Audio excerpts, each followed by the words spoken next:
अश्विन कृष्ण पक्ष की एकादशी इंदिरा एकादशी कहलाती है। पितृपक्ष में आने के कारण इसका बड़ा ही महत्व है। भगवान श्री कृष्ण जी ने धर्मराज युधिष्ठिर से कहा है कि यह एकादशी पापों को नष्ट करने वाली तथा पितरों को अधोगति से मुक्ति देने वाली होती है। साथ ही व्रत को करने वाला स्वयं भी मोक्ष को प्राप्त होता है। इस व्रत की कथा को सुनने मात्र से ही वाजपेय यज्ञ का फल मिलता है। तो आइए इस कथा को सुनते हैं। प्राचीन काल में सतयुग के समय में महेशमती नामक की एक नगरी में इंद्रसेन नाम का एक प्रतापी राजा धर्मपूर्वक अपनी प्रजा का पालन करते हुए शासन करता था। वह राजा पुत्र पौत्र और धन आदि से संपन्न और विष्णु जी का परम भक्त था। एक दिन जब राजा सुखपूर्वक अपनी सभा में बैठा था तो आकाश मार्ग से महर्षि नारद जी उतरकर उसकी सभा में आए। राजा उन्हें देखते ही हाथ जोड़कर खड़ा हो गया और विधि पूर्वक आसन व अर्घ्य दिया। सुख से बैठकर मुनि ने राजा से पूछा कि हे राजन, आपके सातों अंग कुशल पूर्वक तो हैं, तुम्हारी बुद्धि धर्म में और तुम्हारा मन विष्णु भक्ति में तो रहता है। देवर्षि नारद की ऐसी बातें सुनकर राजा ने कहा, हे महर्षि, आपकी कृपा से मेरे राज्य में सब कुशल है तथा मेरे यहाँ यज्ञ कर्मादि सुकृत हो रहे हैं। आप कृपया करके अपने आगमन का कारण कहिए।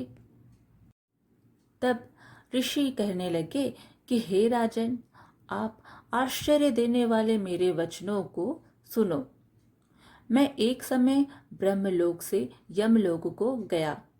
वहां श्रद्धा पूर्वक यमराज से पूजित होकर मैंने धर्मशील और सत्यवान धर्मराज की प्रशंसा की।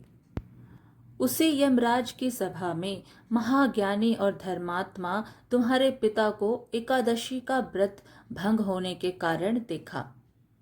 उन्होंने संदेशा दिया, सो मैं तुम्हें कहता हूँ।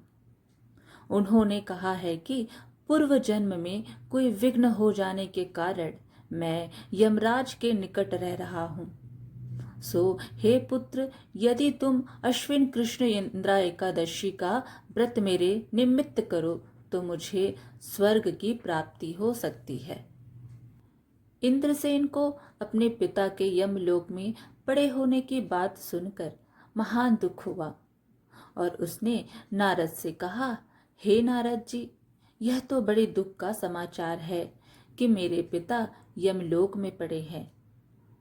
मैं उनकी मुक्ति का उपाय अवश्य करूंगा।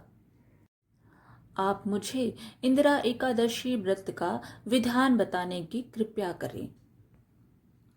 नारद जी कहने लगे, अश्विन माह की कृष्ण पक्ष की 10वें के दिन प्रातःकाल श्रद्धापूर्वक स्नान आदि से निवृत्त होकर पुनः दोपहर को नदी आदि में जाकर स्नान करें। फिर श्रद्धापूर्वक पितरों का श्राद्ध करें और एक बार भोजन करें। प्रातःकाल होने पर एकादशी के दिन दातुन आदि करके स्नान करें। फिर व्रत के नियमों का भक्तिपूर्वक ग्रहण करता हुआ प्रतिज्ञा करें कि मैं आज संपूर्ण भोगों को त्याग कर निराहार एकादशी का व्रत करूंगा। हे अच्युत, हे पुंडरीकाक्ष, मैं आपकी शरण हूँ, आप मेरी रक्षा कीजिए। इस प्रकार नियम पूर्वक शालिग्राम की मूर्ति के आगे विधि पूर्वक श्राद्ध करके योग्य ब्राह्मणों को फलाहार का भोजन कराए और दक्षिणा दे। पितरों के श्राद्ध से जो बच जाए उसको सूंघ कर गौ को दे तथा धूप दीप गंध पुष्प नैवेद्य आदि साप सामग्री से ऋषिकेश भगवान का पूजन करें। रात में भगवान के निकट जागरण करें। इसके पश्चात द्वादशी के दिन प्रातः काल होने पर भगवान का पूजन करके ब्राह्मणों को भोजन कराए। भाई, बंधुओं, स्त्री और पुत्र सहित आप भी मौन होकर भोजन करें।